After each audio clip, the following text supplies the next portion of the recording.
Bonjour à toutes et à tous, bienvenue dans ce nouveau podcast sur lequel on va parler aujourd'hui de PLF, projet de loi de finances 2025, spécial rémunération, rétribution, dividende. C'est parti avec Naïma, avec Émilie et avec David et Patrick. Alors concrètement, on fait quoi ?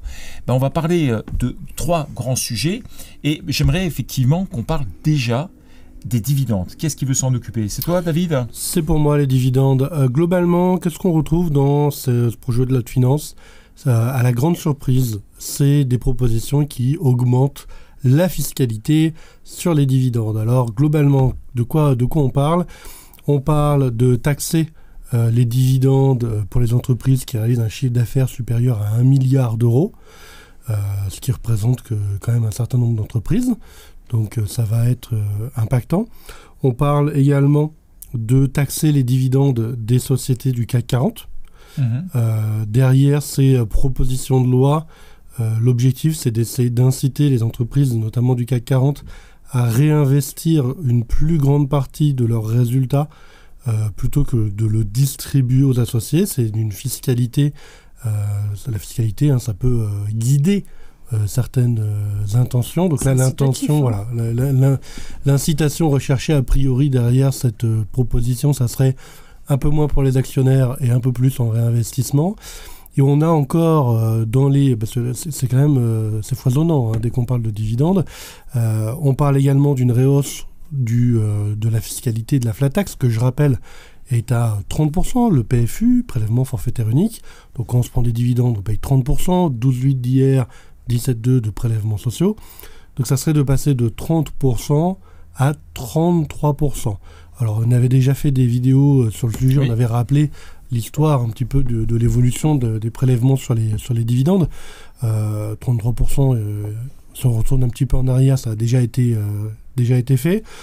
L'objectif et les arguments qui sont amenés aujourd'hui à l'Assemblée nationale sur cette hausse de 3%, c'est de rééquilibrer, je mets entre guillemets, la fiscalité qu'on peut avoir sur le capital versus la fiscalité qu'on pourrait avoir sur le travail. Alors, j'aime beaucoup cet argument, David, sachant effectivement que des gens payent déjà 35% actuellement. Bien sûr. Parce qu'on parle de 30%, mais certains payent 35% du fait effectivement de leurs revenus qu'ils peuvent avoir. Et ce que j'adore dans ce projet, on a toujours l'impression que la France est assez nombriliste pour penser à un moment donné que les capitaux resteront toujours en France et que les gens ne vont pas aller acheter. Effectivement, juste un petit rappel au demeurant, la moitié du CAC 40 est détenue par des fonds de pension américains ou asiatiques. Si demain, il n'y a pas de rentabilité, n'achetez plus d'actions françaises, ce sera plus simple puisque tout le monde va se barrer. Donc de façon très concrète, j'attends, moi en tout cas, puisque effectivement tu as raison, ça peut rester à 30% dans l'absolu, ça peut monter à 33%. De 35%, on peut remonter à 38,5%, 37,5%, c'est les chiffres qu'on a entendu parler justement pour des sociétés qui pourraient. Ce serait bien si tout le monde le faisait au niveau mondial, oui. Mais encore une fois de plus, les députés, je pense, auront en tête de faire attention à ce que la France soit compétitive, parce que si on est seul à être très taxant, il y a de fortes probabilités qu'on n'ait plus rien du tout comme dividende, et comme ça sera vite raté. Bon. C'est à peu près tout ce qu'il y a à dire sur le sujet. On peut dire pour le moment que les amendements ont été rejetés. Donc on va voir ce que sera la version finale. Mais c'est vrai que les dividendes ont l'air d'être quand même dans le viseur du gouvernement. Toujours. Donc on peut s'attendre à quelque chose d'ici la fin d'année. Alors soyons positifs quand même. C'est que la flat tax existe encore. Et qu'elle aurait pu être sautée. Ça aurait pu être des soyons positifs, effectivement, un peu au moins sur ce point. Alors, justement, de l'époque de la Startup Nation, j'ai l'impression que là, elle a pris un peu de plomb dans l'aile. Oui, alors on a des mesures qui vont concerner en fait tout ce qui est le domaine de l'innovation. Alors, on a une mauvaise nouvelle pour le crédit d'impôt innovation, même si on en avait déjà entendu parler au cours de l'année. Finalement, pour 2025, ce crédit d'impôt innovation ne sera pas reconduit. Donc, c'est une mauvaise nouvelle pour les PME qui se lançaient dans l'innovation et qui se lançaient dans la conception de prototypes ou l'installation pilote de nouveaux produits. Ouais, le fameux C2I, on appelait ça. Exactement, tout à fait. Donc ça, c'est la mauvaise nouvelle. En revanche, bonne nouvelle, le crédit d'impôt recherche, qui concerne toujours l'innovation, la recherche et le développement, en revanche, ne serait pas menacé. Il n'est pas question de modifier le CIR ou de le supprimer. Donc ça reste une bonne nouvelle. En revanche, on a quand même une assez mauvaise nouvelle, c'est que jusque-là, on avait une exonération des cotisations sociales pour les jeunes entreprises innovantes et les jeunes entreprises innovantes de croissance, donc les JEI et les JEIC. Un statut excessivement difficile à obtenir. D'accord ? Parce que la plupart des personnes, peut-être j'en profite pour ceux qui nous suivent, ont peut-être le sentiment qu'on fait tout pour pouvoir aider les startups en France. Premièrement, on n'est pas les seuls à le faire. Sur cette planète, tous les pays de l'OCDE favorisent cette situation. Exactement. On avait le sentiment qu'il suffisait de dire, allez hop, tiens, je vais inventer un thermomètre pour aller mesurer la température des arbres. Et hop là, on avait la qualité de jeune entreprise innovante et tout ça. C'est complètement faux. La qualité de JEI est très difficile à obtenir. Peu peuvent l'obtenir. Et là, c'est la fin, carrément.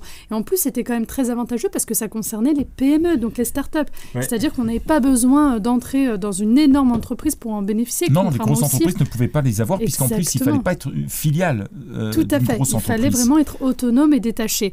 Donc ça, c'est vraiment une mauvaise nouvelle. Et puis, comme je le disais, on a la fin de l'exonération des cotisations sociales pour certains salariés qui étaient affectés à la recherche dans les JEI ou JEIC.